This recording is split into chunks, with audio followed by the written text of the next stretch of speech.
জোর পূর্বী নিয়েছে, জমিটা দেবো না। এত কষ্টের পর জমিটুক করছিলাম, বাড়ি কষ্টে জমিটুক দিয়েই চার যাই নেই ওদের। গোপালগঞ্জ ও মাদারীপুরের সীমানাবর্তী রাজৈর উপজেলা।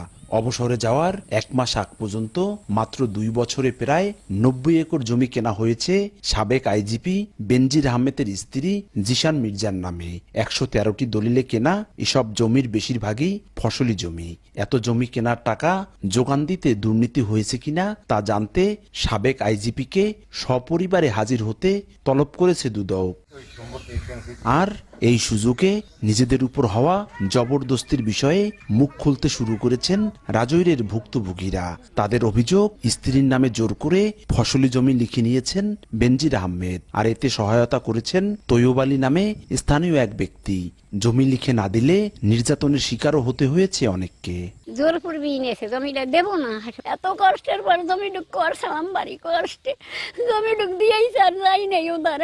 ভয়ভীতি দেখাইছে, আবার এমন নিচ্ছে। আমাদের দলিলের উপর দিয়ে সে আবার দলিল করছে।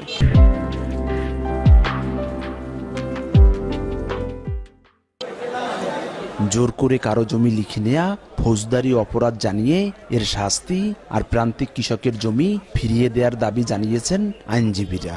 যদি এটা সত্য হয় তাহলে নিশ্চয়ই তার বিচার হবে, এবং আমাদের মাননীয় প্রধানমন্ত্রী এই ব্যাপারে জিরো টলারেন্সে আছে। এই ব্যাপারে ঊর্ধ্বতন কর্তৃপক্ষ তদন্ত করে দেখবে। 60 বিঘার অতিরিক্ত জমি থাকলে কোনো ব্যক্তির নামে বা পরিবারের নামে, সেটা কিন্তু সরকার আইন আমলে নিতে পারে। যারা ক্ষতিগ্রস্ত তারা যদি আইনের আওতায় আসে, মামলা করে, সেই ক্ষেত্রে কিন্তু বিষয়টি আদালত বিবেচনা করে দেখতে পারে। মাদারীপুরে সাবেক পুলিশ প্রধানের বিপুল সম্পত্তির খবর জেলায় ব্যাপক আলোড়ন সৃষ্টি হয়েছে।